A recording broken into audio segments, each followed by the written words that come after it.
Students, कैसे हैं आप लोग? आई होप आप सब बहुत बढ़िया होंगे। Welcome to the torque institute. I am Anu Gupta, your favourite physics faculty, जो आज आप लोगों के लिए क्या लेके आए हैं? Last minute revision session. हाँ जी, क्लास 10 के बच्चों, आप लोग का है एग्जाम। परसों आप लोग का एग्जाम है एंड इसीलिए मैं आप लोगों के लिए लेके आई हूँ last minute revision session, because मुझे पता है आप लोग को जरूर डर लग रहा होगा कि परसों एग्जाम होने वाला है। काश फटाफट से हरी अप से एक बार रिवीजन हो जाए, अगर magnetic effects of electric current का, तो बात बन जाए। यस, इसीलिए मैं ये चैप्टर लेके आई हूँ आपके लिए। ओके, तो इस लेक्चर में हम लोग बहुत अच्छे से थ्योरी पढ़ेंगे, इंपॉर्टेंट पॉइंट्स सभी डिस्कस करेंगे और उसी के साथ अच्छे अच्छे सवाल डिस्कस करने वाले हैं। मैं गारंटी के साथ बोल देती हूँ, अगर आपने ये लास्ट मिनट रिवीजन सेशन देख लिया तो आपका कोई भी क्वेश्चन इस चैप्टर से गलत होगा ही नहीं, चाहे वो न्यूमेरिकल्स आए, चाहे वो एजर्शन रीजन आए, या फिर आपका कोई भी थ्योरी क्वेश्चन, तो इसमें आपका कोई नंबर नहीं कटेगा। तो सभी बच्चे बने रहिए मेरे साथ, आप लोग को एकदम क्रिस्टल क्लियर हो जाएगा magnetic effects of electric current chapter. Ready है? करें शुरू फटाफट से, इसको हम लोग कर लेते हैं इस चैप्टर को। चलिए देखिए क्या है इसमें बात करेंगे हम। देखिए इसमें हम बात करेंगे magnetic field and field line. सबसे पहले हमें इस बारे में बात करनी है। फिर बात करेंगे मैग्नेटिक फील्ड लाइंस जो बनती है अलग अलग कंडक्टर्स की वजह से, जैसे कि स्ट्रेट करंट कैरिंग कंडक्टर, जैसे कि सर्कुलर लूप, जैसे कि सोलेनॉइड। उन सब की वजह से कैसा मैग्नेटिक फील्ड पैटर्न बनेगा उसकी बात करेंगे। उसी के साथ बात करेंगे force acting on the current carrying conductor, है ना, कि कितना फोर्स लगता है किसी करंट कैरिंग कंडक्टर पे मैग्नेटिक फील्ड की प्रेजेंस में। हाँ जी, और उसी के साथ हमारे इंपॉर्टेंट कुछ रूल्स हैं इस चैप्टर में, जैसे कि right hand thumb rule, Maxwell Stokes rule, उसी के साथ फ्लेमिंग्स लेफ्ट हैंड रूल। इसी के साथ हम लोग किसके बारे में बात करेंगे? Types of current. यस, कौन कौन से होते हैं? Alternating and DC. Alternating current और डीसी करंट के बारे में बातचीत होगी, उनके बीच में डिफरेंसेस क्या हैं और क्यों हम एसी को प्रेफर करते हैं डीसी के कंपैरिजन में। इंपॉर्टेंट सवाल कई बार आता है एग्जाम में। फिर फाइनली हम लोग बात कर लेंगे डोमेस्टिक इलेक्ट्रिक सर्किट से, वन बाय वन सभी टॉपिक को हम कवर कर लेंगे बहुत अच्छे से, और साथ में क्वेश्चंस देखते चलेंगे। कोई भी क्वेश्चन आउट ऑफ सिलेबस या फिर आउट ऑफ दिस लेक्चर नहीं मिलेगा आपको, सभी यहीं पे इंक्लूडेड है। देखिए ध्यान से, तो देखिए बेटा, magnetic effects of electric current chapter की अगर हम बात करें तो देखो, हमने इससे पहले क्या चैप्टर किया हुआ है? इलेक्ट्रिसिटी, है ना, करंट वाला चैप्टर। उसमें हमने देखा था कि करंट की वजह से काफी सारे इफेक्ट्स देखने को मिलते हैं, है ना। बेसिकली हमें तीन इफेक्ट्स देखने को मिलते हैं। क्या क्या?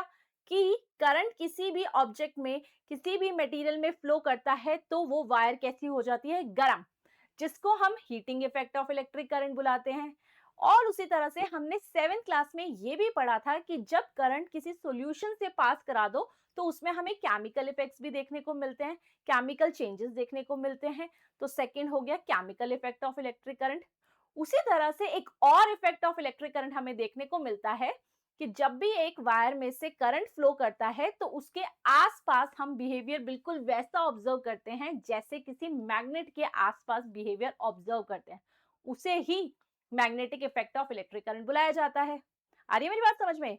कि जैसे कोई मैग्नेट अपने आसपास बिहेवियर शो करता है कि दूसरे मैग्नेट को अट्रैक्ट या रिपेल करेगा, आयरन निकल कोबाल्ट को अट्रैक्ट करेगा, बिल्कुल वैसा ही बिहेवियर एक करंट कैरिंग वायर बिहेव करती है, उसी को ही magnetic effect of electric current बुलाया जाता है। सही बात है मैम, बिल्कुल सही बात है। अब इतना हमें समझ में आ गया तो ये कि करंट जो है वो पूरा बिहेवियर कैसा दिखाता है? मैग्नेट की तरह। तो इसका मतलब हमें एक बार ये समझ लेना चाहिए कि आखिर मैग्नेट क्या होता है? क्या होता है मैग्नेट? मैग्नेट एक ऐसा मटेरियल होता है जो क्या करता है? आयरन निकल कोबाल्ट ऐसी चीजों को अट्रैक्ट करता है। यस, क्या आप जानते हैं ये कौन सा मैग्नेट है? This is horseshoe magnet. Yes, this is horseshoe magnet. चलिए, अब मैं अगर आपसे पूछूं कि मैग्नेट की डिस्कवरी कैसे हुई थी, तो मैग्नेट की डिस्कवरी कैसे हुई थी?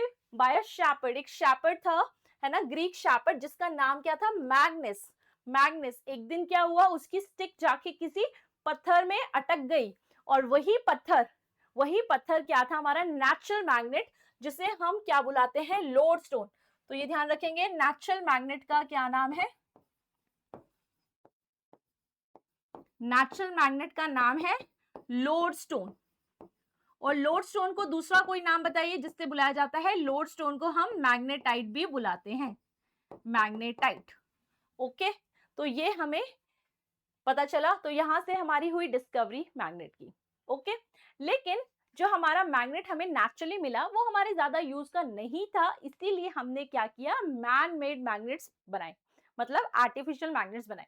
इस सारे मैग्नेट्स अगर हम बात करें तो ये सारे कैसे हैं, आर्टिफिशियल, जिसमें से बहुत कॉमन हम बार बार यूज करते हैं, बार बार काम आता है, वो है हमारा bar magnet and horseshoe magnet. Yes, so we have bar magnet, ring magnet, disc magnet, इस तरह से कई अलग अलग तरह के मैग्नेट्स हमारे पास होते हैं। ठीक है मैम, समझ में आ गया, ये है magnet. But how about the magnetic behaviour? चलिए कुछ बात करते हैं about the properties of magnet.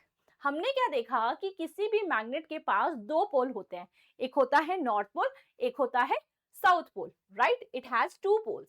और दोनों पोल्स अगर सेम हो, जैसे कि नॉर्थ पोल, नॉर्थ पोल सामने सामने अगर रख दो तो वो क्या करते हैं, एक दूसरे को रिपेल। लेकिन नॉर्थ के सामने हम साउथ रखते हैं तो वो क्या करता है, अट्रैक्ट। और देखिए और क्या बिहेवियर है, और क्या प्रॉपर्टी है हमारे मैग्नेट की, it's very important, it is called directive property. Directive जो क्या बताता है कि अगर हम किसी मैग्नेट को धागे से बांध के फ्रीली हैंग कर दे, किसी मैग्नेट को धागे से बांध के फ्रीली हैंग कर दे, तो वो क्या करता है, north south direction of the earth को पॉइंट करता है। यानी कि magnet can show the direction of the poles of the earth, इसको बोलते हैं डायरेक्टिव प्रॉपर्टी। और क्या बोला हमने मैग्नेट की प्रॉपर्टी के बारे में, कि कभी भी अगर हम किसी मैग्नेट की बात करेंगे तो मैग्नेट में हमेशा दो पोल्स होंगे ही होंगे, नॉर्थ एंड साउथ। कभी ऐसा नहीं होगा कि हम कहेंगे इस मैग्नेट के पास सिर्फ नॉर्थ पोल ही है या सिर्फ साउथ पोल ही है, ये कभी नहीं होगा। इसका मतलब अगर हम किसी मैग्नेट को तोड़ भी दें तो हमेशा जब भी मैग्नेट बनेगा उसके पास दो पोल्स होंगे ही होंगे, वो हमेशा नॉर्थ साउथ में ही टूटेगा।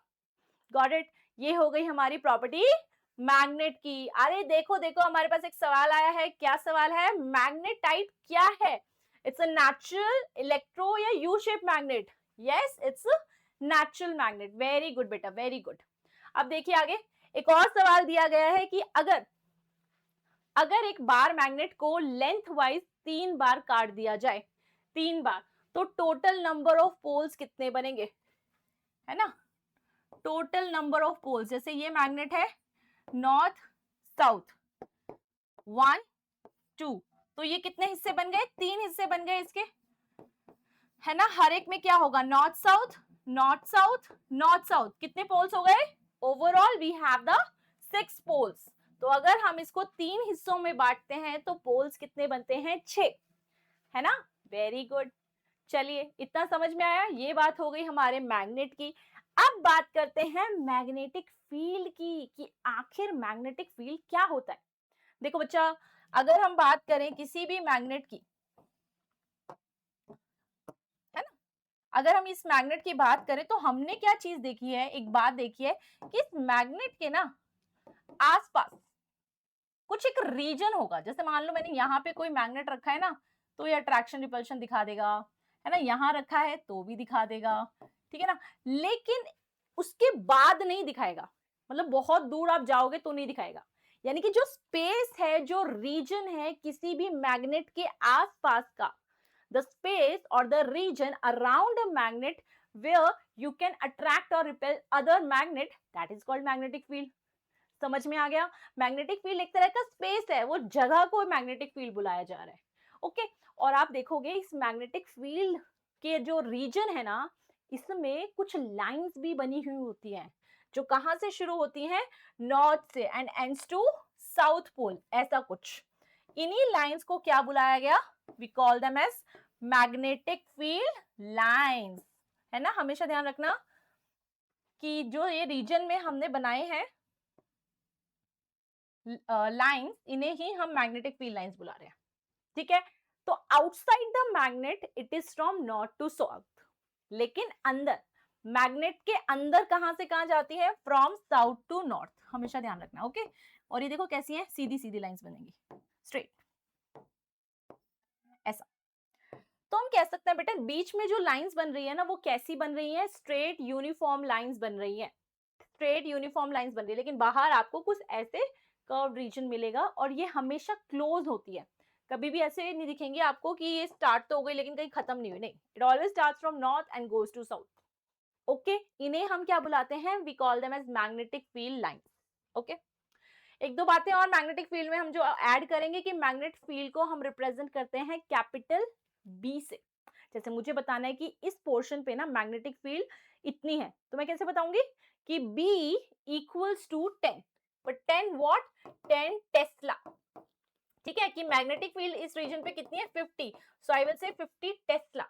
सो Tesla is the unit and magnetic field is a vector quantity, मतलब इसके पास मैग्नीट्यूड भी होता है और डायरेक्शन भी होती है, मतलब 10 टेस्ला होगी लेकिन कुछ डायरेक्शन भी होगी। अब मैम वो डायरेक्शन कैसे निकालेंगे, वो डायरेक्शन निकालने का तरीका ये होता है कि जैसे मान लो आपसे पूछा जाए भाई यहाँ पे बताइए बेटा मैग्नेटिक फील्ड का डायरेक्शन क्या है, तो हम क्या कहेंगे कि यहां से आप टेंजेंट ड्रॉ कर दो, ये देखो ऐसे ना, उसका टेंजेंट ड्रॉ कर दो तो आपको मैग्नेटिक फील्ड की डायरेक्शन मिल जाएगी। यहाँ पे पूछा है टेंजेंट ड्रॉ कर दो, मैग्नेटिक फील्ड की डायरेक्शन मिल जाएगी। तो इसका मतलब आप ध्यान रखेंगे कि मैग्नेटिक फील्ड एक वेक्टर क्वांटिटी है जिसके पास मैग्नीट्यूड भी है और डायरेक्शन भी है। डायरेक्शन कैसे निकलती है कि उस पॉइंट पे आप टेंजेंट ड्रॉ करेंगे तो आपको मैग्नेटिक फील्ड की क्या मिल जाएगी, डायरेक्शन। ऐसा यूनिट क्या रहेगी, टेस्ला। गॉट इट, सही है। तो बेटा ये हमने क्या बना दी है, मैग्नेटिक फील्ड लाइंस। एग्जाम में आता है, पूछते हैं आपसे कि बार मैग्नेट की मैग्नेटिक फील्ड लाइंस ड्रॉ करें, तो आप ऐसे ड्रॉ कर सकते हैं। ठीक है, तो मैग्नेटिक फील्ड लाइंस आपने इस तरह से ड्रॉ कर दी है और इसको आपने ऐसे डिफाइन कर देना है, these are an imaginary line. ठीक है, such that tangent to it at any point give the direction of magnetic field. ठीक है, सही है। इसके बाद देखिए बेटा प्रॉपर्टीज की बात करते हैं। प्रॉपर्टीज क्या क्या है मैग्नेटिक फील्ड लाइंस की, इसमें से भी सवाल आते हैं। यस इसमें से क्वेश्चंस आते हैं, तो ध्यान से देखिए क्या क्या प्रॉपर्टीज हैं। पहला तो ये बोलता है कि मैग्नेटिक फील्ड लाइंस हमेशा क्लोज ही होंगी, ऐसा नहीं है कि ओपन हो, हमेशा north to south and south to north पूरी तरह से जाएगी ही जाएगी। और इसी के बाद हम बात करें तो ये हमेशा ना एक दूसरे को ना रिपेल करती रहती है, मतलब एक दूसरे, कभी भी आप ऐसे देखोगे कि दो मैग्नेटिक फील्ड लाइंस आपस में क्रॉस कर गई, क्योंकि वो हमेशा एक दूसरे से दूर भागती रहती है, रिपेल करती रहती है। Okay, and because of that reason you will never find कि एक मैग्नेटिक फील्ड ने दूसरी मैग्नेटिक फील्ड को ऐसे काट दिया, है ना। बहुत बार आता है ऐसा सवाल कि भाई ऐसा पॉसिबल है क्या कि आपका जब ये मैग्नेट से मैग्नेटिक फील्ड लाइन जा रही थी, ये देखो ऐसा कुछ है ना, मान लो ऐसे जा रही है, तो वो कहेंगे कि क्या ऐसा पॉसिबल है ये मैग्नेटिक फील्ड जाते जाते ऐसे काट के चलेगी, ये है ना, ऐसे क्वेश्चन पूछते हैं। No, it's not possible. हमेशा ध्यान रखना इसका आंसर क्या होगा, no it can not intersect. ठीक है, एंड रीजन भी पूछते हैं व्हाई, तो हम ये बोलेंगे इसलिए, इसके लिए ऐसा हम बोलेंगे कि रीजन ये है कि जैसे मान लो ये लाइन है ना, इस पे आपको क्या बनाना है, टेंजेंट, तो इसका टेंजेंट कहां बनेगा, कुछ ऐसा, ऐसे देखो ये लाइन है, इस लाइन का टेंजेंट कहां बनेगा, ऐसे। सो eight a single point we are getting two different directions of magnetic field. एक ही पॉइंट पे दो अलग अलग डायरेक्शंस आ रही है मैग्नेटिक फील्ड की, विच इज नॉट पॉसिबल। इसीलिए ये आंसर क्या हो जाएगा, wrong. So we can say no it is not possible, और रीजन मैंने आपको बताया है, ये आपको लिखना है। ठीक है, डायरेक्शन की बात करें तो नॉर्थ टू साउथ आउटसाइड और इनसाइड साउथ टू नॉर्थ। और आप क्या ध्यान रखेंगे कि जो आपका मैग्नेटिक फील्ड स्ट्रेंथ होता है वो कहाँ पे सबसे ज्यादा स्ट्रांग होता है, जहां पे आपके पोल्स होते हैं। देखो ये वाला रीजन है ना, यहाँ पे आपको मैग्नेटिक फील्ड स्ट्रेंथ ज्यादा मिलती है, मैक्सिमम मिलती है। मतलब मैग्नेटिक फील्ड लाइन जितनी ज्यादा पास होंगी ना, जितनी ज्यादा क्लोज होंगी, वो जगह पे मैग्नेटिक फील्ड स्ट्रेंथ उतना ही स्ट्रांग होगा, ऐसा आपको ध्यान रखना है ना। और यहाँ पे आपको दिख रहा है कि मैग्नेटिक फील्ड लाइन थोड़ा दूर दूर है, ये कंपैरेटिवली थोड़ा वीकर सेक्शन है। मैग्नेटिक फील्ड यहाँ पे वीक होती है, यहाँ स्ट्रांग होती है, यहाँ वीक होती है, बिल्कुल ध्यान रखना। ओके,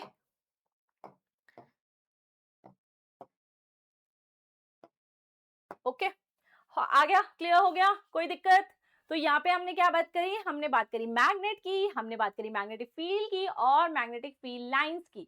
समझ में आ गया बच्चों, मजा आ रहा है। ओके चलिए क्वेश्चन करते हैं शुरू। एक दो छोटे छोटे सवाल पूछ रही हूँ, बता दो फटाफट से answer. Magnetic lines of force क्या कभी इंटरसेक्ट कर सकती हैं? अरे नहीं, अभी तो मैम ने बताया कैन नेवर इंटरसेक्ट, है ना, कैन नेवर इंटरसेक्ट। आइए बेटा आगे बात करते हैं अपने ऑर्स्टिड्स एक्सपेरिमेंट की, आ जाइए इस पे। अब जैसा हमने क्या बोला था कि कभी भी कोई करंट कैरिंग वायर की बात करेंगे तो हमने उसके आसपास क्या देखा, ऐसा बिहेवियर जो कि मैग्नेट शो करता है।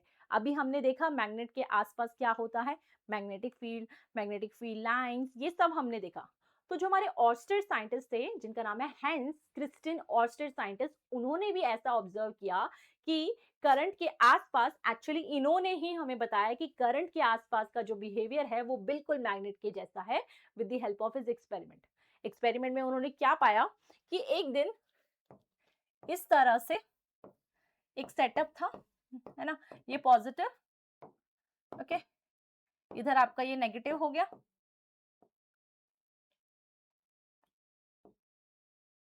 ओके,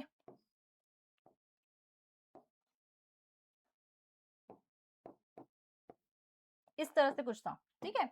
और उन्होंने क्या किया, यहाँ पे ना पास में कंपास रखा हुआ था, तो उन्होंने देखा कि जैसे इसमें से करंट फ्लो होना स्टार्ट हुआ तो कंपास में क्या है, डिफ्लेक्शन, है ना, कंपास में क्या है, डिफ्लेक्शन। और उस डिफ्लेक्शन का मतलब क्या था, किसी भी मैग्नेटिक कंपास में डिफ्लेक्शन तब आता है जब उसके आसपास क्या हो, magnetic field lines, magnetic behaviour.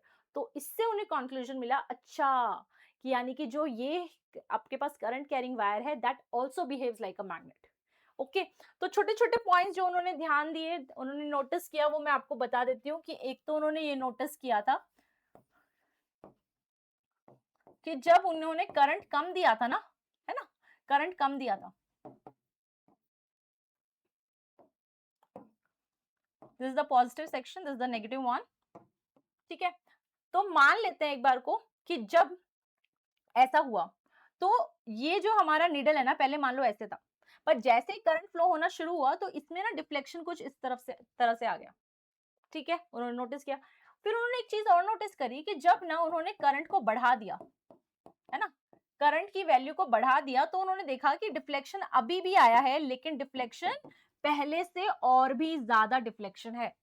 तो यानी कि यहाँ से एक चीज का कंक्लूजन उन्हें मिला कि अगर हम क्या करें, अगर हम करंट की वैल्यू को बढ़ा रहे हैं तो ऑटोमेटिकली मैग्नेटिक फील्ड भी बढ़ रहा है, ठीक है ना, B is directly proportional to I, okay. Current के बढ़ाने से जो मैग्नेटिक फील्ड स्ट्रेंथ है वो भी बढ़ रही थी, ठीक है, that was the Oersted experiment. आइए बेटा अब हम बात करते हैं मैग्नेटिक फील्ड पैटर्न्स की। और मैग्नेटिक फील्ड पैटर्न्स किस किस में हम बात करेंगे, हम बात करेंगे तीन अलग अलग केसेस के बारे में। सबसे पहले बात करेंगे स्ट्रेट करंट कैरिंग वायर, दूसरा हम बात करेंगे सर्कुलर करंट कैरिंग वायर, और तीसरा हम बात करेंगे अबाउट दी सोलेनॉइड। ये हमारे तीन हो जाएंगे। अब सर्कुलर करंट कैरिंग वायर की बात करें तो इसमें हम क्या कहते हैं कि मान लो किसी स्ट्रेट वायर में करंट फ्लो कर रहा है तो आपको किस तरह का पैटर्न मिलेगा स्ट्रेट वायर में। फिर अगर हम बात करें सर्कुलर में, तो सर्कुलर में हम बोलते हैं कि इस तरह से मान लो सर्कुलर एक वायर दी गई है, इसमें हमने करंट को फ्लो कराना है, ठीक है, ऐसे। तो इसमें कैसा पैटर्न ऑब्जर्व हुआ। और फाइनली हम लोग बात करते हैं अबाउट द सोलेनॉइड। तो सोलेनॉइड का ऐसा शेप होता है और इसमें हम करंट सप्लाई करेंगे तो देखेंगे कैसा पैटर्न बनेगा। समझ में आ गया। ये तीन डिफरेंट केसेस की हम लोग क्या करने वाले हैं, बात करने वाले हैं। तो चलिए बेटा शुरू करते हैं सबसे पहले स्ट्रेट करंट कैरिंग वायर के लिए। तो स्ट्रेट करंट कैरिंग वायर में, स्ट्रेट करंट कैरिंग वायर में हमने क्या करना है, एक छोटा सा एक्सपेरिमेंट परफॉर्म करना है ना, जिसमें हमने क्या बोला था कि ये एक वायर है, इसको हम ऐसे करके एक कार्डबोर्ड से क्रॉस करा देंगे, ठीक है। अब क्या करेंगे, उस कार्डबोर्ड पे आयरन स्प्रिंकल करेंगे, टैप टैप टैप करेंगे, तो हम देखेंगे कि जो हमने यहाँ पे क्या डाली थी आयरन फिलिंग्स, उनका एक पैटर्न बन जाएगा, एक शेप बन जाएगी जो कि मैग्नेटिक फील्ड पैटर्न के जैसी होगी। और वो शेप कैसी बनती है, concentric circles, very good। तो हमने ऑब्जर्व किया कि whenever we have a straight current carrying wire तो उसके आसपास कुछ ऐसे ऐसे पैटर्न्स हमें दिखाई दिए। इसे बोलते हैं बेटा कॉन्सेंट्रिक सर्कल्स। ये जरूर ध्यान रखना कि स्ट्रेट करंट कैरिंग वायर में कैसे मैग्नेटिक फील्ड पैटर्न बनते हैं, वो है कॉन्सेंट्रिक सर्कल्स। ध्यान रहेगा, ओके। अच्छा, और देखिए, और हमने क्या नोटिस किया कि मान लो करंट अगर यहां जा रहा है, ठीक है, आई, ओके, करंट आई जा रहा है, तो यहाँ पे हम क्या यूज करेंगे, राइट हैंड थंब रूल। बहुत ध्यान से सुनिए बेटा, कईयों को कंफ्यूजन रहता है कि मैम ये राइट हैंड थंब रूल क्या है। तो राइट हैंड थंब रूल हम इसलिए यूज करते हैं सो दैट हम मैग्नेटिक फील्ड की डायरेक्शन पता लगा पाए, है ना। मैग्नेटिक फील्ड क्योंकि वेक्टर क्वांटिटी है, इसके पास मैग्नीट्यूड भी है और डायरेक्शन भी है। तो अगर करंट ऊपर जा रहा है तो मैग्नेटिक फील्ड का डायरेक्शन कैसे निकालेंगे, राइट हैंड यूज करिए, जिस डायरेक्शन में आपका करंट है उसमें ऐसे पॉइंट करिए, कर्ल योर फिंगर्स, कहां जा रही है, अंदर, अंदर, cross represents into the plane, तो आप क्रॉस भी लगा सकते हैं, क्रॉस। और देखिए बेटा, अब हम पीछे तो हाथ नहीं घुमा सकते ना, so we have to curl like this. तो ये देखिए कहां जा रहा है, out of the plane. Out of the plane को हम डॉट से रिप्रेजेंट करते हैं। तो ये हमने बता दी इंफॉर्मेशन यहाँ पे कि with the help of right hand thumb rule हम बोल सकते हैं कि मैग्नेटिक फील्ड अंदर जा रहा है और यहां से बाहर आ रहा है। अब सुनिए ध्यान से, एग्जाम में पूछते हैं कि define right hand thumb rule, है ना, उसका डेफिनेशन आपसे पूछेंगे, तो उसके लिए मैंने यहाँ पे लाइन टू लाइन लिख दिया है कि आपको क्या लिखना है एग्जाम में। देख लो इसको, ये आपको यूज करना है एग्जाम में अगर पूछा जाए। तो एक तो right hand thumb rule use कर सकते हैं और दूसरा इसका ऑल्टरनेटिव ऑप्शन होता है मैक्सवेल्स कोर्कस्क्रू रूल, है ना, ये भी यूज कर सकते हैं, कोई दिक्कत वाली बात नहीं है। इसमें देखिए क्या बोलते हैं, इसमें ऐसे बोलते हैं, आपने स्क्रू यूज किया है, स्क्रू यूज किया, जैसे मान लो करंट यहाँ पे जा रहा है, आपको किधर निकालना है, इस पॉइंट पे निकालना है, इस तरफ निकालना है मैग्नेटिक फील्ड, मतलब यहां निकालना है ना। तो हम क्या करेंगे, अपने स्क्रू को ऐसे घुमाएंगे, कैसे घुमा रहे हैं, क्लॉकवाइज, क्लॉकवाइज घुमाते हैं तो स्क्रू कहां जाता है, अंदर की बाहर, अंदर, तो ये हो गया क्रॉस। अच्छा, अगर यहां पूछा होता तो, मतलब आप तो इस तरफ पूछ रहे हो ना, मतलब एंटी क्लॉकवाइज घुमाना है, एंटी क्लॉकवाइज स्क्रू घुमाते हो तो वो कहां जाता है, बाहर की तरफ, आउट ऑफ द प्लेन। इसको बोलते हैं मैक्सवेल कोर्कस्क्रू रूल। तो आप चाहो तो वो यूज कर लो या फिर right hand thumb rule use कर लो, दोनों में से कुछ भी यूज कर सकते हैं, बोथ आर करेक्ट ओनली। ठीक है, डेफिनेशन की बात करें तो ये डेफिनेशन आ जाएगी। सही है, आया समझ में, बढ़िया, मजा आया, बहुत बढ़िया। आगे देखिए, अभी इसमें एक और चीज की बात कर लेते हैं कि हमने क्या नोटिस किया कि जो करंट करंट हमने बढ़ाया जब, है ना, स्ट्रेट करंट कैरिंग वायर में, तो उसकी वजह से मैग्नेटिक फील्ड भी बढ़ी। तो आप हमेशा ध्यान रखना, magnetic field is directly proportional to current, current के बढ़ाने से मैग्नेटिक फील्ड भी बढ़ रही है। Magnetic field is inversely proportional to R, R के बढ़ाने से मैग्नेटिक फील्ड घट रही है। मतलब मैंने अगर मान लो आपसे पूछा, क्वेश्चन में ये था कि एक ये पॉइंट है ए, एक ये पॉइंट है बी, बताओ कहां पे मैग्नेटिक फील्ड स्ट्रेंथ कम होगी, कम, जो पॉइंट जितना दूर होगा, बताओ कौन सा पॉइंट दूर है, पॉइंट बी दूर है, तो यानी कि मैग्नेटिक फील्ड बी पॉइंट पे कम होगी कंपेयर टू ए। ओके, यहां से बहुत सवाल आते हैं इसलिए प्लीज ध्यान से देखिए, क्लियर है। चल, अब आगे बात करते हैं magnetic field pattern due to circular circular wire के। देखिए बेटा, सर्कुलर वायर में अगर हम बात करें तो यहाँ पे देखिए, ये पॉजिटिव नेगेटिव इस तरह से आपका करंट फ्लो करेगा। पैटर्न्स बनाना चाहे मैग्नेटिक फील्ड लाइंस पैटर्न, तो वो कुछ ऐसे बनाने हैं आपको, ठीक है, यहाँ पर कुछ ऐसे, समझ में आ गया। ओके, इस तरह से आपको ड्रॉ कर देना है। यहाँ पे लगाइए राइट हैंड थंब रूल, यहां से जाएगा अंदर अंदर और यहां से बाहर बाहर। और देखिए ये कहां जा रहा है, नीचे नीचे ऐसे, तो बेटा ये देखो फिंगर्स कहां जा रही है, अंदर और यहाँ पे बाहर। सो मतलब आप देखेंगे कि जो बीच वाला पोर्शन है वहां पे मैग्नेटिक फील्ड लाइन सिर्फ अंदर ही जा रही है, यानी कि सर्कुलर वायर में हम कह सकते हैं magnetic field is maximum at the centre. ठीक है, सेंटर पे मैग्नेटिक फील्ड क्या होगी, मैक्सिमम। यहां तक क्लियर है, इस तरह से हम बना देंगे।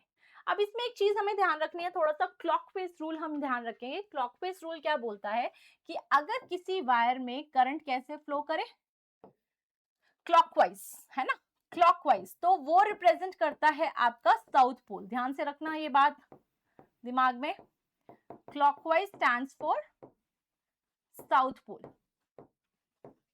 और अगर किसी वायर में, है ना, सर्कुलर वायर में करंट कैसे फ्लो कर रहा है, एंटी क्लॉकवाइज, एंटी क्लॉकवाइज, तो एंटी क्लॉकवाइज अगर वो करंट फ्लो कर रहा है तो दैट स्टैंड्स फॉर नॉर्थ पोल,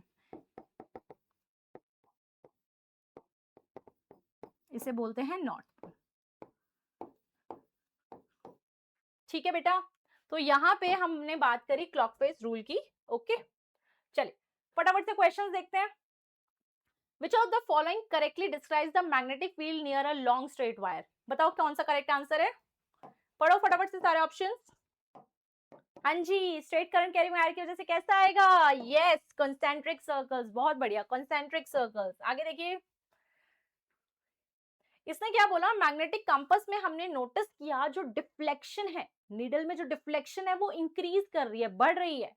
तो डिफ्लेक्शन कब बढ़ती है, जब मैग्नेटिक फील्ड ज्यादा हो, और वो कब ज्यादा होगा, जब करंट ज्यादा होगा। सो यानी कि option B is correct, current in the wire is increasing. Yes, अब देखो, एक लूप में, एक सर्कुलर लूप में अगर करंट क्लॉकवाइज फ्लो करे तो कौन सा पोल है, कौन सा पोल है, south pole. Yes, it is what, south pole. देखो अब यहाँ पे क्वेश्चन देखिए, करंट रहा है फटाफट। An electric current passes through a straight wire in the direction south to north, ये बेटा साउथ है, ये आपका नॉर्थ है, ऐसे जा रहा है current. Magnetic compasses are placed at point A, यहाँ पे पहले एक यहाँ और एक यहाँ, सही है ना। अब आपको बताना है कि कंपास का डिफ्लेक्शन कैसा होगा, क्या दोनों में डिफ्लेक्शन आएगी ही नहीं, या एक में डिफ्लेक्शन आएगी, कहां आएगी, ये बेसिकली बताना है। बोलो, देखो इधर, you can use the right hand thumb rule for this, करो ट्राई। देखो इधर, अगर हम देखें यहाँ पे करंट फ्लो कर रहा है और मुझे ए पॉइंट पे बताना, तो ए पॉइंट पे क्या आ रहा है बेटा डायरेक्शन, ए पॉइंट पे मैग्नेटिक फील्ड का डायरेक्शन आ रहा है बाहर की तरफ, और बी में कैसे आएगा, बी में देखो you have to curl like this, तो अंदर की तरफ। तो आंसर क्या हो जाएगा, नीडल्स में डिफ्लेक्शन जरूर आएगा, लेकिन दोनों का कैसा आएगा, अपोजिट, अपोजिट। ठीक है, इधर देखिए अब, तो ये तो हो गई एमसीक्यू की बात। अब आप जानना चाहते हैं कि मैम थ्योरी क्वेश्चंस कैसे आएंगे, राइट? तो जो क्वेश्चन, जो पोर्शन मैंने आपको करा दिया है, उससे अगर हम थ्योरी क्वेश्चंस की बात करें तो थ्योरी क्वेश्चंस कुछ इस तरह से आएंगे। ध्यान से देखिए क्या है question. A student fixes a white sheet of paper on a drawing board. He places a bar magnet in the center and sprinkles some iron fillings. ये तो हमारा एक्सपेरिमेंट है जो हमने परफॉर्म किया है, वही एक्टिविटी है। एंड ऑन दैट बेसिस इनका पहला सवाल है, why do iron fillings arrange themselves in a particular pattern? क्यों अरेंज करती है आयरन फिलिंग्स, है ना, पहला तो ये बताना है। और कौन सी फिजिकल क्वांटिटी है जो हमने यहाँ पे ऑब्जर्व करी, ठीक है। और उसके बाद फाइनली हमें मैग्नेटिक फील्ड लाइंस की दो प्रॉपर्टीज लिख देनी है। ये बहुत बार पूछते हैं प्रॉपर्टी वाली बात, इसलिए जरूर से अपनी प्रॉपर्टीज याद करके जाना है। तो क्या आंसर हो जाएगा बेटा, पहले वाले का आंसर हो जाएगा, क्योंकि आयरन फिलिंग्स को हमने मैग्नेटिक फील्ड की प्रेजेंस में रखा है, तो वो छोटे छोटे मैग्नेट्स की तरह बिहेव करते हैं, एंड दैट इज व्हाई उनके ऊपर क्या लगता है, मैग्नेटिक फोर्स, और उसी वजह से वो क्या करते हैं, अलाइन हो जाते हैं, है ना, अलाइनमेंट हो जाता है। और फिजिकल प्रॉपर्टी जो पूछी थी उन्होंने, वो क्या है, मैग्नेटिक फील्ड। और ये दो कोई भी प्रॉपर्टी आपको जो अच्छी लगे वो लिख सकते हो, ठीक है, इस तरह। तो चलिए बच्चा, अब आ जाते हैं हम लोग सोलेनॉइड पे। सोलेनॉइड क्या होता है, solenoid is a long insulated wire tightly wound in the form of helical shape. जैसे एक रस्सी, सॉरी एक वायर को अगर हम ऐसे हेलिकल शेप में कन्वर्ट कर दें तो उसे बोलते हैं सोलेनॉइड। बेटा जब तक आप सोलेनॉइड को करंट नहीं देते तो तब तक उसमें आप कुछ नहीं देखते, लेकिन आप जैसे ही सोलेनॉइड को किसी करंट के साथ, मतलब कि आप किसी बैटरी के साथ कनेक्ट कर देते हो, तो आप देखते हो कि सोलेनॉइड बिल्कुल वैसे बिहेव करता है जैसे कि एक मैग्नेट, यानी कि वो अपने आसपास आयरन निकल कोबाल्ट जैसी चीजों को अट्रैक्ट करने लगता है, ठीक है। तो हमने एक चीज और नोटिस करी कि सोलेनॉइड के मैग्नेटिक फील्ड पैटर्न के बारे में। मतलब हमने देखा सोलेनॉइड का जो बिहेवियर है वो बिल्कुल ऐसा है जैसे कि एक बार मैग्नेट का बिहेवियर होता है, एंड इसीलिए हमें सोलेनॉइड में भी बिल्कुल वैसा पैटर्न मिला जैसे कि बार मैग्नेट में। तो कई बार क्वेश्चन आता है कि solenoid behaves like what? Solenoid behaves like a bar magnet and it is having the same north pole south pole होंगे, उसी तरह से पैटर्न बनेगा। ओके, बट हाँ, सोलेनॉइड में ये एक अच्छी बात है कि सोलेनॉइड एक टेम्परेरी मैग्नेट है। जब आप उसको मैग्नेट बनाना चाहते हो तो आप उसमें करंट सप्लाई करा दो, करंट सप्लाई करा दोगे तो वो मैग्नेट बन जाएगा। तब तक नहीं कराओगे तब तक वो नॉर्मल नॉर्मल सोलेनॉइड ही रहेगा, मतलब है ना। आप उसमें करंट सप्लाई करोगे तभी वो मैग्नेट बनता है। अब इसने बोला कि आप बताइए कि अगर किसी सोलेनॉइड में आप मैग्नेटिक फील्ड को बढ़ाना चाहते हो तो क्या क्या तरीके हैं। तो वो ये कह रहे हैं, एक तो ये है कि भाई आप number of turns per unit length बढ़ा दो, नंबर ऑफ टर्न्स बढ़ा दो, या फिर ऐसा कर सकते हो कि सोलेनॉइड के बीच में ना एक सॉफ्ट आयरन कोर डाल दो, तो भी बढ़ जाएगा। या फिर उसकी करंट, जो उसमें करंट सप्लाई आप दे रहे हो वो ज्यादा दे दो, तो भी ये पॉसिबल है। Got it? समझ में आया? ओके, ठीक है। अब जैसे कि मैंने आपको बताया था कि सोलेनॉइड कैसे बनता है, जब आप उसमें सोलेनॉइड में आप बेसिकली मैग्नेट की तरह कैसे बनता है जब आप उसमें करंट सप्लाई करते हो, तो उसको एक स्पेसिफिक नेम दिया गया है and that name is electromagnet. So electromagnets are the permanent, are not the permanent magnets, they are the temporary magnets, है ना। जब तक करंट सप्लाई होगा तब तक वो मैग्नेट रहेगा, नहीं तो नहीं रहेगा। ठीक है, आइए बेटे क्वेश्चन देखिए। ये आपका जो क्वेश्चन है ये PYQ है, पिछले सालों में ये आ चुका है, एजर्शन रीजन का सवाल है। देखिए ध्यान से, क्या आंसर आएगा, देखिए ध्यान से बताइए। हाँ जी, बताइए बताइए। उसने बोला कि अगर हम किसी सोलेनॉइड को फ्रीली हैंग कर दे तो नॉर्थ साउथ की तरफ पॉइंट करेगा, करेगा कि नहीं? बिल्कुल करेगा, क्योंकि solenoid is something like the bar magnet, है ना। It's like a bar magnet. तो बार मैग्नेट को भी हमने पढ़ा था कि उसकी डायरेक्टिव प्रॉपर्टी होती है, तो यानी कि सोलेनॉइड जिसके पास करंट है, लिखा है इन्होंने करंट कैरिंग, तो यस दिस इज ट्रू, है ना। और इसने ऐसा बोला कि हाँ इसलिए ऐसा हो रहा है क्योंकि वो बार मैग्नेट जैसा है, तो यस इट इज करेक्ट। तो ऑप्शन ए करेक्ट हो जाएगा और एक्सप्लेनेशन भी एकदम सही है। ओके, ठीक है। तो बेटा समझ में आ रहा है, मजा आ रहा है, सब कुछ फटाफट से रिवाइज हो गया, क्वेश्चन प्रैक्टिस भी चल रही है। अब हम आ चुके हैं अपने नेक्स्ट टॉपिक पे, force acting on the current carrying wire. बिल्कुल इसी साथ तरह से साथ साथ में बने रहिए। फटाफट से कमेंट्स में बता दीजिए, कोई डाउट हो, कुछ पूछना है तो कमेंट्स में लिख दो। यस बच्चा, मजा आ रहा है सबको? चलिए आगे बढ़ते हैं और बात करते हैं इस बारे में। क्या है ये बात कि इसने क्या बोला कि जब भी हमारे पास मान लो ये करंट कैरिंग वायर है, ठीक है, एक वायर है इसमें करंट फ्लो कर रहा है, हमने क्या किया ना, इसको ना ऐसे बाहर से कोई मैग्नेटिक फील्ड लाइन है, ये देखो इसको यूनिफॉर्म मैग्नेटिक फील्ड बोलते हैं, इसकी प्रेजेंस में रख दिया। ठीक है, तो हम कह रहे हैं हमने नोटिस किया कि इसके ऊपर क्या लगा ना, फोर्स लगा, है ना। उस फोर्स की वजह से ये आगे पीछे कहीं टेढ़ा मेढ़ी वायर जा सकती है। ओके, तो वो जो फोर्स लगा है वो आखिर किस डायरेक्शन में लगा है ना, उसके बारे में अगर हम सोचें तो इसके लिए हमारे पास एक रूल बना दिया गया है which is the Fleming's left hand rule. इस रूल की हेल्प से हम चाहें तो वो डायरेक्शन निकाल सकते हैं। ओके, चलिए उस बात करते हैं उस एक्टिविटी के बारे में। अब इससे रिलेटेड एक एक्टिविटी दी हुई है आपकी एनसीईआरटी में, तो इसको जरूर पढ़ के जाना अच्छे से कि ये हमारे पास क्या है। यहाँ पे एक मैग्नेट है, नॉर्थ से साउथ मैग्नेटिक फील्ड लाइंस जा रही होंगी, ये आपका डायरेक्शन ऑफ करंट दिया गया है इस तरह से। तो आपको फ्लेमिंग्स लेफ्ट हैंड रूल लगा लेना है, जिससे कि आपको फोर्स की डायरेक्शन मिल जाएगी और जिस तरफ फोर्स लगेगा ये वायर उस तरफ डिफ्लेक्ट हो जाएगी। ठीक है, तो देखिए बेटा फ्लेमिंग्स लेफ्ट हैंड रूल जो हमें यहाँ लगाना है वो क्या है। पहली बात तो अगर एग्जाम में डेफिनेशन आई तो ये लिख देंगे हम, समझ में आया। एग्जाम में डेफिनेशन आएगी तो ये लिख देना है आपको। और अब समझ लेते हैं Fleming's left hand rule. Fleming's left hand rule में आपको अपना कौन सा हैंड यूज करना है, left hand, left hand, left hand. अब इसमें तीनों तीनों जो है फिंगर्स कौन कौन सी, थंब, फोर फिंगर और मिडिल फिंगर, इनको आपको रखना है ऐसे। This is what FBI, fully बेवकूफ इंसान। FBI, F stands for force, B for magnetic field and I for current। तो हम ये बोलते हैं कि अगर हमारे पास दो डायरेक्शन गिवन है, देखो बेटा करंट और मैग्नेटिक फील्ड, तो देखो बी इधर है, करंट यहाँ है, बी करंट, तो फोर्स कहाँ लगेगा, मेरा देखो थंब, थंब जो है फोर्स को रिप्रेजेंट करता है, थंब कहाँ जा रहा है, that is into the plane, तो हम बोल सकते हैं कि force will be acting into the plane, ऐसे हम निकाल सकते हैं, ठीक है। फोर्स का डायरेक्शन कहाँ गया, into the plane, got it, ठीक है।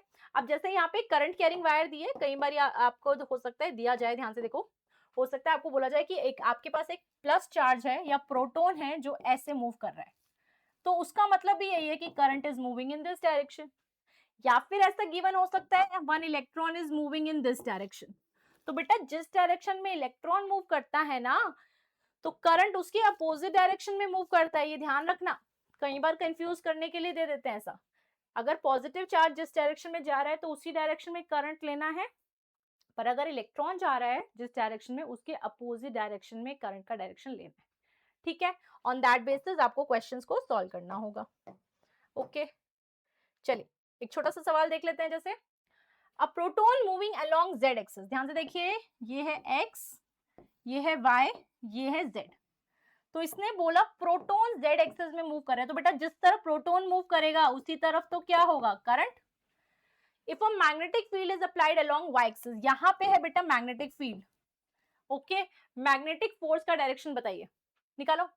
एफ बी आई, बी कहाँ पे है ऊपर, करंट कहाँ पे है यहाँ पे, तो फोर्स कहाँ बनेगा, very good, yes, this is the direction of current, है ना, माइनस एक्स की तरफ, आंसर क्या आएगा, towards minus x axis, okay.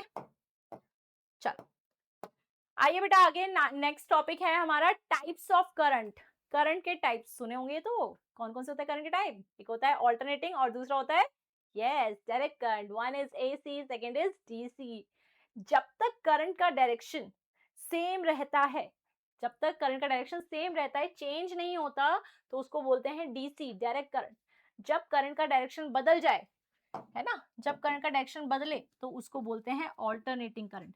Graph की बात करें तो कुछ ऐसा आपको ग्राफ दिखाई देता है एसी के लिए, है ना, और अगर डीसी की बात करें तो डीसी में आपका ऐसा ग्राफ दिखाई दे सकता है, ठीक है, या तो आप ऐसे ले सकते हो, ओके। तो ये हो जाएगा आपका डीसी का ग्राफ, ठीक है, डीसी एसी, ओके। आगे देखिए, अब कई बार पूछते हैं why do we prefer AC over DC, है ना, एसी क्यों बेटर है। हम लोग इनफैक्ट अपने घरों में भी बात करें तो हमारे घरों में भी हम एसी प्रेफर करते हैं रेदर देन डीसी, है ना, क्योंकि एसी जो होता है वो आराम से दूर दूर तक भेजा जा सकता है, इसमें ज्यादा कोई लॉस नहीं होता, ये हमको सस्ता भी पड़ता है, स्ट्रॉन्ग भी होता है। उसी के साथ एसी करंट का ना आप वोल्टेज बार बार अप या डाउन कर सकते हो with the help of transformer.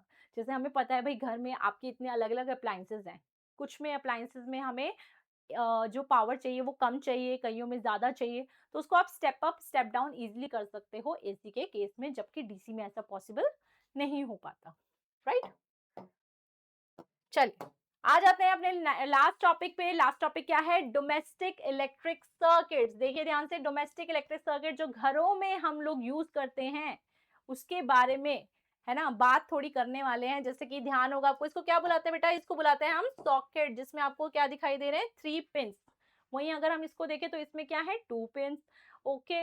एक चीज हम जरूर ध्यान रखेंगे कि हमारे पास अलग अलग तरह की वायर्स होती हैं, है ना, we have the different types of wires. एक है लाइव वायर, लाइव वायर जो रेड कलर की होती है, ठीक है ना, हम कहते हैं करंट बेसिकली हमने इसी को ही दिया होता है।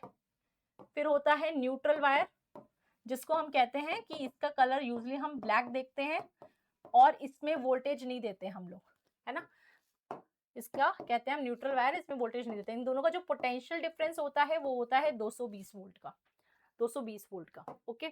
फिर आ जाती है आपकी अर्थ वायर। अर्थ वायर को हम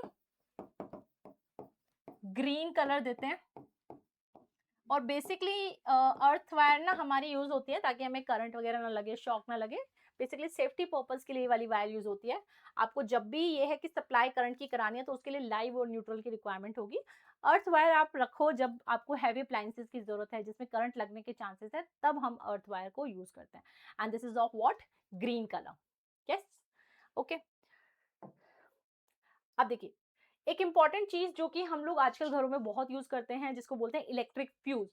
इलेक्ट्रिक फ्यूज किस लिए यूज होता है? It's basically a safety device. भाई आपके घर में मान लो गलती से करंट ज्यादा आ गया, करंट ज्यादा कैसे आ सकता है? उसके कई रीजन हो सकते हैं, जैसे कि शायद ओवरलोडिंग हो गया हो, है ना, या फिर क्या हो गया हो, शॉर्ट सर्किट हो गया हो। तो कोई भी ऐसे रीजन की वजह से घर में कभी कभी करंट बहुत ज्यादा आ जाता है, जिसको हम क्या कहते हैं, रोकने के लिए क्या यूज करते हैं? इलेक्ट्रिक फ्यूज को यूज करते हैं। इलेक्ट्रिक फ्यूज क्या है? एक तरह से सेफ्टी डिवाइस, ठीक है ना, जैसा मैंने आपको बताया। अब इसमें अगर आप देखोगे तो बीच में ना एक पतली सी वेरी थिन वायर होती है, और इसका जो मेल्टिंग पॉइंट होता है वो काफी लो होता है ना, लो मेल्टिंग पॉइंट होता है, ताकि फटाफट से जैसे ही करंट आए, और करंट की वजह से रेजिस्टेंस वो बेसिकली वो हीटअप हो जाएगी और इजिली मेल्ट हो जाएगी। ओके, अगर हम बात करें तो ये किससे बनी होती है? This is made of alloy, 50% lead and 50% tin से बनाई होती है। इसमें जो ध्यान देने वाली बातें हैं वो क्या है कि इसका लो मेल्टिंग पॉइंट होता है और हाई रेजिस्टेंस होता है, ठीक है। और अगर बेटा बात करें तो इलेक्ट्रिक फ्यूज हमारा काम करता है on heating effect of electric current, क्योंकि इसमें क्या होता है ना, जब तार गर्म होती है ना तब वो जाके मेल्ट हो जाती है, ठीक है ना। तो ये इसका प्रिंसिपल ध्यान रखेंगे, heating effect of electric current होता है। बट आजकल पता है क्या, इलेक्ट्रिक फ्यूज से बेटर एक चीज आ चुकी है जिसको बोलते हैं एमसीबी। सुना है? Miniature circuit breaker. ये हम ज्यादा प्रेफर करते हैं, क्योंकि इलेक्ट्रिक फ्यूज में तो क्या है ना, आपकी मान लो फ्यूज खराब हो गया, टूट गया, तो आपको नया लाके लगाना पड़ेगा, तब तक नया नहीं लगाओगे तब तक इलेक्ट्रिसिटी घर पे आएगी नहीं। तो एमसीबी में अच्छा है कि भाई जैसे ही मान लो कुछ ऐसा हुआ तो ये डाउन हो जाती है ना, तो सर्किट ब्रेक हो जाता है, बच जाती है अपनी चीजें। आप क्या करो, जब आपको यूज करना हो उसे अप कर लो, दोबारा काम करने लग जाती है। अब एमसीबी में आपको क्या ध्यान रखना है कि इसका प्रिंसिपल क्या होता है? इसका प्रिंसिपल होता है magnetic effects of electric current. Magnetic effects of electric current, fuse का होता है हीटिंग इफेक्ट, इसका होता है मैग्नेटिक इफेक्ट। ओके, ठीक है, क्लियर यहां तक?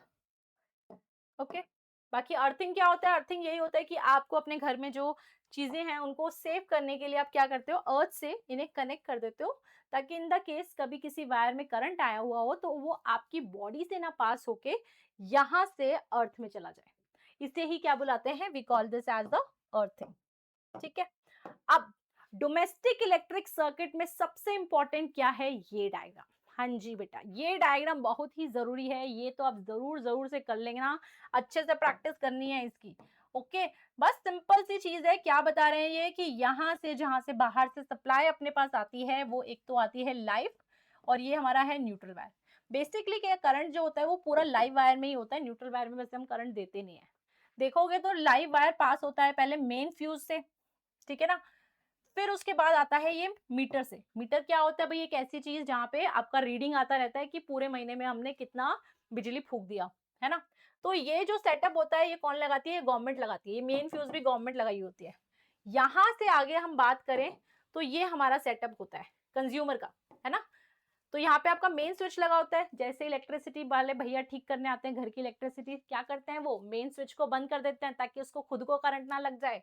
सही बात है, ये हो गया मेन स्विच। फिर हमने खुद का भी लगाया होता है फ्यूज, कंज्यूमर फ्यूज, है ना, हम भी चाहते हैं हमारे घर की चीजें ना खराब होए। ये तो किसने लगाया था? गवर्नमेंट ने लगाया था। ये किसने लगाया? ये हमने लगाया है, ठीक है। देखो इसको लाइव वायर को क्रॉस करा रहे हैं, न्यूट्रल को करा रहे हैं, ठीक है। आप देखो घर में बल्ब लगाया है, एसी लगाया है, फैन लगाया है, सबके साथ हमने लाइव और न्यूट्रल को कनेक्ट किया है। पर एक चीज ध्यान से देखना, इनके साथ साथ ना एक वायर साथ साथ में चल रही है, कौन सी? Earth wire. देखो अर्थ के साथ कनेक्शन है, किससे कनेक्टेड है? मीटर से भी कनेक्टेड है, मेन स्विच से भी। और ध्यान से देखो, हमने बल्ब से नहीं जोड़ा, क्या जरूरत है बल्ब से जोड़ने की? बल्ब कोई हैवी अप्लायंस जोड़ना है। हमने किससे जोड़ा?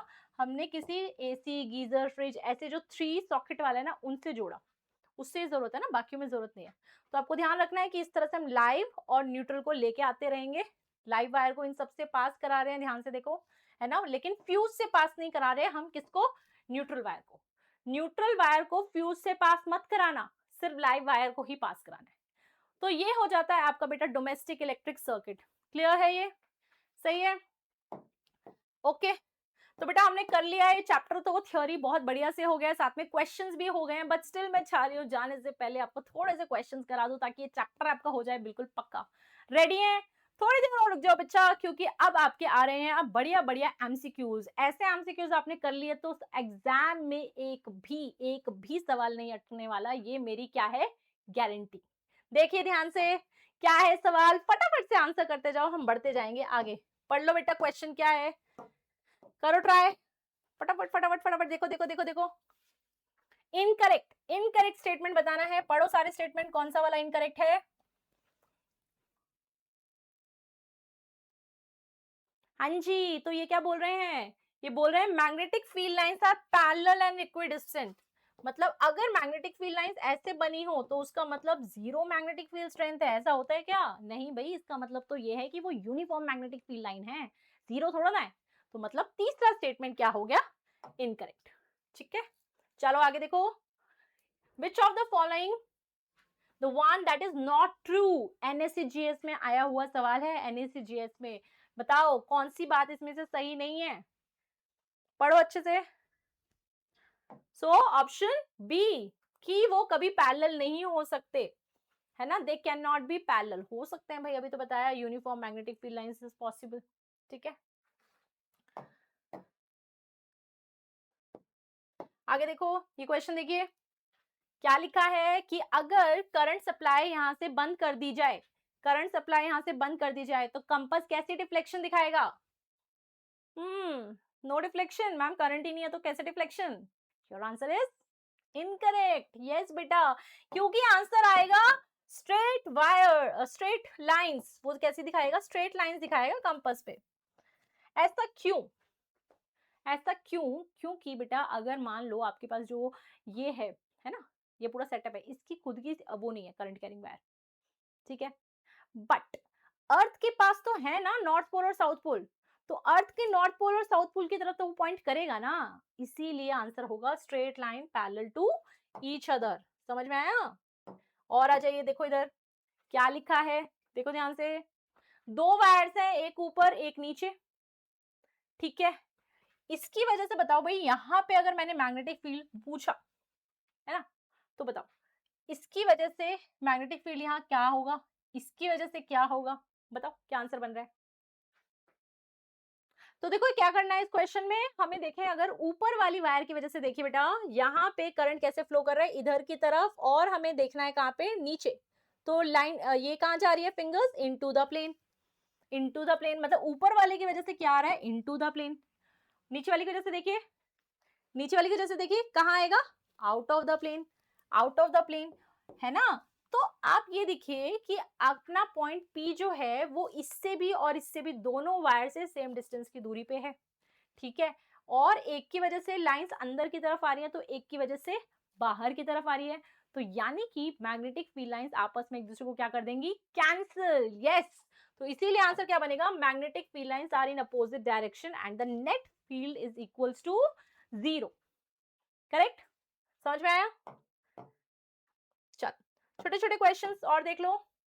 हमेशा ध्यान रखना कि जब भी करंट फ्लो करेगा किसमें, अपोजिट डायरेक्शन में, दो वायर्स में अपोजिट डायरेक्शन में फ्लो करता है तो वो एक दूसरे को करता है रिपेल, और अगर कभी ऐसे आया तो हमेशा क्या करता है, अट्रैक्ट। तो बताइए क्या आंसर हो जाएगा, यस, रिपेल ईच अदर। ठीक है,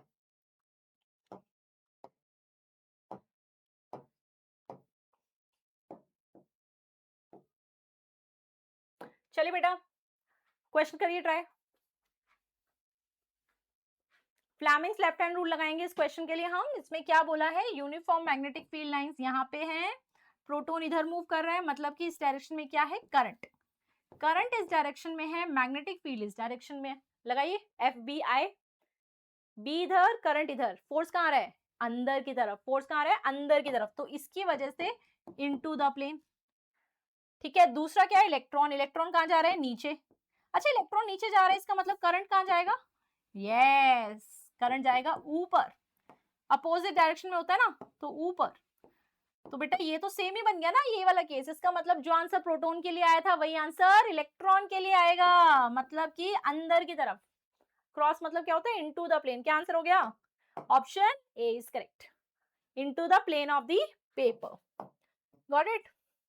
चलिए, इसके साथ साथ मैंने छोटे छोटे आप लोगों के लिए ये डाले हुए हैं थ्योरी क्वेश्चंस, आप चाहें तो एक बार इन्हें पढ़ लेना, जो जो क्लास में आज डिस्कस कराया है उसी के ऊपर ये सवाल भी दिए गए हैं।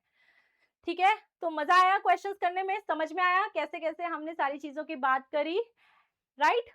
तो बेटा अब मुझे लगता है अब आपको बहुत अच्छे समझ में आ गया हो। अब आपको करना क्या है, बस एक बारी फटाफट से गो थ्रू कर लेना आपके जो एनसीईआरटी के क्वेश्चंस हैं उन्हें भी। ठीक है? ठीक है? चलिए, अब मिलेंगे हम अपने नेक्स्ट वीडियो में। मैं नेक्स्ट वीडियो लेके आऊँगी जिसमें हम इलेक्ट्रिसिटी का फटाफट से क्या करेंगे, लास्ट मिनट रिवीजन सेशन रख रहे हैं इलेक्ट्रिसिटी का, जो जल्दी आपको मिल जाएगा। चलिए मिलते हैं नेक्स्ट लेक्चर में। टिल देन बच्चे आप लोग सब अच्छे से पढ़ाई करें, मज़े करें, and all the best for your exam. Thank you.